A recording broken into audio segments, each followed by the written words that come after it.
Então, agora nós iremos para o bloco B, tá? Que é em relação às considerações sobre o diagnóstico e o tratamento, certo? Nos critérios, a gente tem primeiro o diagnóstico. Bem, aqui vocês lembram que é dificuldade mínima, moderada e alta. Perfeito. Na dificuldade mínima em relação ao diagnóstico, a gente pode ter sinais e sintomas consistentes com a condição pulpar e periapical reconhecida. Por exemplo, o paciente fala, doutor, eu estou com o dente pulsando. Você já sabe que é uma pulpite irreversível, certo? Então, esse é um diagnóstico simples, de dificuldade mínima. Quando o paciente não sabe, por exemplo, identificar qual é o dente, ele vai entrar em dificuldade moderada, que é o que mais a gente encontra. Porque, necessidade de um extenso diagnóstico diferencial dos sinais e sintomas comuns. Por quê? Você vai fazer teste de sensibilidade em 2, 3 dentes próximos, então você vai ter mais dificuldade em diagnosticar. E é o que mais acontece, né? Principalmente na emergência, na urgência, o paciente não sabe de onde é a dor, ele não sabe qual é o dente. Então, 90% dos nossos casos, vocês estão percebendo que é de dificuldade moderada, né?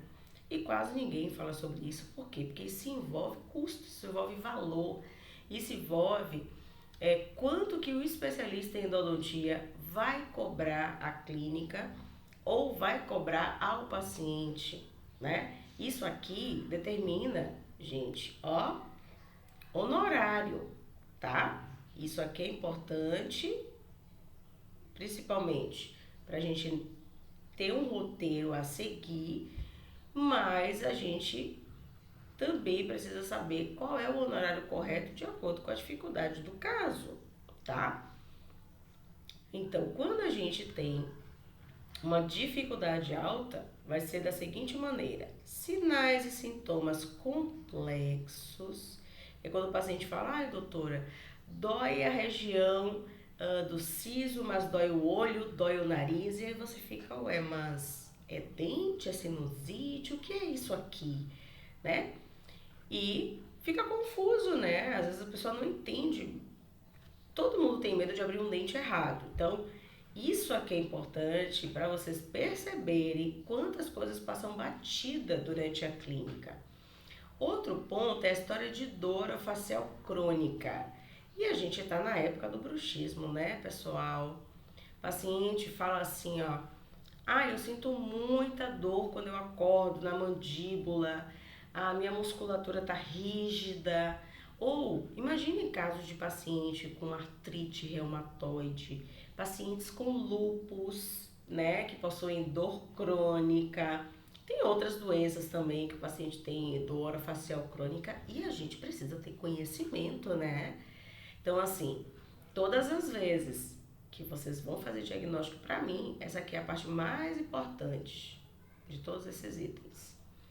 A gente precisa entender se aquele diagnóstico é tranquilo, que nunca é, né? Diagnóstico em endodontia, convenhamos que é sempre complexo, então, digamos que isso aqui, é a coisa mais rara a acontecer na endodontia. A gente só tem daqui pra cá de diagnóstico, né? É tudo confuso e difícil, por isso que o pessoal chama o especialista. E o especialista tem que saber cobrar o seu honorário, tá? Bom, em relação às dificuldades radiográficas, vamos aqui para esse critério. Dificuldade mínima em obter e interpretar as radiografias. Por exemplo, você tem dificuldade mínima em obter a radiografia porque o paciente tem abertura boa de boca, o paciente não tem ânsia de vômito, então é tudo tranquilo. Além disso, quando você faz a radiografia, você já vê que já tem um tecido cariado enorme, então você já sabe que comprometeu a polpa. Não é aquela imagem do dente que nunca restaurou, que não tem lesão periapical, que não tem nada, que daí tu olha e fala, então, essa imagem tá difícil de interpretar, tá? Então aqui é um grau simples, né? É o sonho do endodontista. A gente encontra tudo fácil, tudo exato, né? Bem objetivo, mas não é isso que acontece. Dificuldade moderada aqui em obter e interpretar as radiografias, né? A gente tem aqui ele explicando, ó, soalho bucal elevado, às vezes a gente tenta colocar o posicionador e não vai, o posicionador inclina, às vezes o paciente tem toros, né?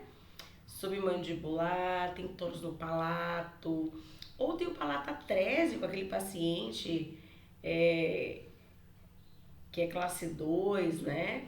O famoso dentuço, né? O jargão popular chama de dentuço em algumas regiões do Brasil. E aqui é o mais comum da gente encontrar, né? E na dificuldade alta a gente tem o quê? É muito difícil de fazer radiografia, paciente com boca pequena, pouca abertura de boca, ânsia de vômito, posicionador não encaixa. E além disso, para interpretar as radiografias, a gente tem superposição de estruturas anatômicas. Isso é que acontece muito na maxila, quando a gente tem ali região de seio, né? Fica difícil a gente fazer a avaliação correta se o conduto palatino foi ou não obturado, se é no conduto palatino que tem lesão. Por quê? Porque você já tem uma área radiolúcida ali por causa do seio. É bem difícil a gente saber se tem lesão periapical em local que tem o seio maxilar, né? Bom, posição na arcada. Isso aqui é polêmico. Dificuldade mínima, dente anterior, premolar. É por causa disso aqui que muitas vezes alguns dentistas acham que dente anterior e premolar tem que ser mais barato. Ó, mas não tem nada a ver, o trabalho é o mesmo, pessoal. Não adianta cobrar mais barato se você utiliza lima automática, rotatória, reciprocante, que é caríssima. Então, isso aqui é achismo, não se aplica, porque o trabalho de diagnóstico é todo igual, né? Não é porque aqui tem 2 condutos ou um que você vai trabalhar menos, pelo contrário, você vai limpar igual. Então, isso aqui não se aplica, isso aqui é falácia que criaram e acabou se consolidando, tá? Pequena inclinação, dentes que tem pouca inclinação, que tá tranquilo, que não tem muita rotação, aqui ó, menor que 10 graus, né? Então, dificuldade mínima. Dificuldade moderada é o que a gente acha, né, pessoal? Vamos ser bem sinceros aqui. O maior índice de pacientes que vão com dor de dente não é no dente da frente, é no molar, né? Então, a gente tem uma procura maior por especialistas em endodontia por causa do molar, porque molar é um dente difícil, é um dente de anatomia complexa, tá? Então, repetindo, a gente tem muito mais casos de moderado e alto do que simples. Essa é a verdade. Então, primeiro molar, né? Aquele primeiro molar maravilhoso que já tem inervação mista, que a gente tem o quarto canal, que é o MV2. Aí a gente tem o que? Inclinação moderada de 10 a 30 graus, aquela raiz curva do primeiro molar, que é o mesovestibular, com lesão, com forames com saídas independentes. Aí aqui a gente tem rotação moderada de 10 a 30, dente girovertido, né? Não podemos esquecer dos dentes girovertidos. E a dificuldade alta quando é segundo ou terceiro molar. Por que dificuldade alta, gente? Porque segundo molar tá lá dentro da boca. E o terceiro molar, a gente tem formas complexas anatômicas da raiz. Você tem canal em formato de C, não se esqueçam, porque as raízes são fusionadas do último molar, né, com frequência. Segundo molar também você acha muito canal em formato de C, porque não tem espaço, né, então a raiz não teve como vir aberta, tanto na mandíbula quanto na maxila. Então você tem inclinação de molares de maior que 30 graus, muito facilmente aqui. Rotação maior que 30 graus também. Então isso não pode ser ignorado. Tudo que dificulta a vida do endodontista tem que ser contabilizado no honorário. Isolamento de dente, outro ponto que é de critério aqui que é super polêmico, né?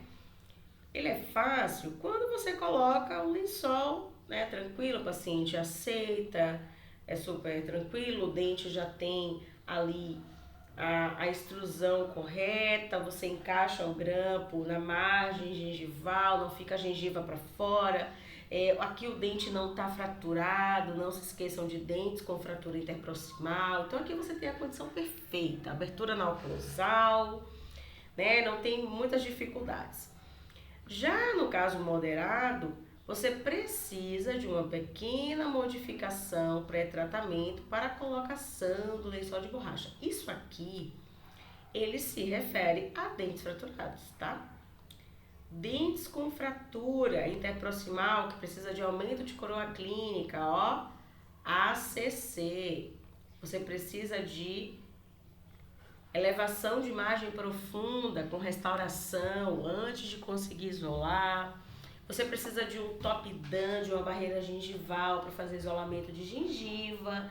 Você precisa fazer uso de bisturi elétrico para remoção de margem gengival. O que mais a gente encontra, né? Infelizmente. E não vem para o endodontista já feito.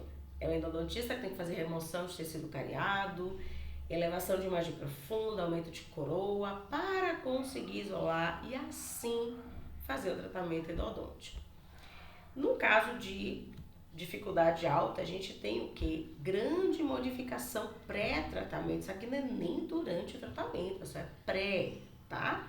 É para o isolamento do dente. Por quê? Porque não se trata dente que não se consegue isolar. Isso tem que ser algo muito claro na cabeça de todo aluno de graduação, todo dentista que faz urgência, todo endodontista, certo? Então, é uma grande modificação para a colocação de lençol de borracha. Sabe um caso interessante aqui, que é complexidade alta, que a gente vê todos os dias e ninguém coloca isso no seu honorário. Sabe o que é? Paciente que teve, por exemplo, um pino e coroa que quebrou em dente anterior, que fraturou, e que você tá com um remanescente dentário, praticamente um resto radicular minúsculo, que você inclusive nem pode fazer remoção estética de gengiva, porque vai dar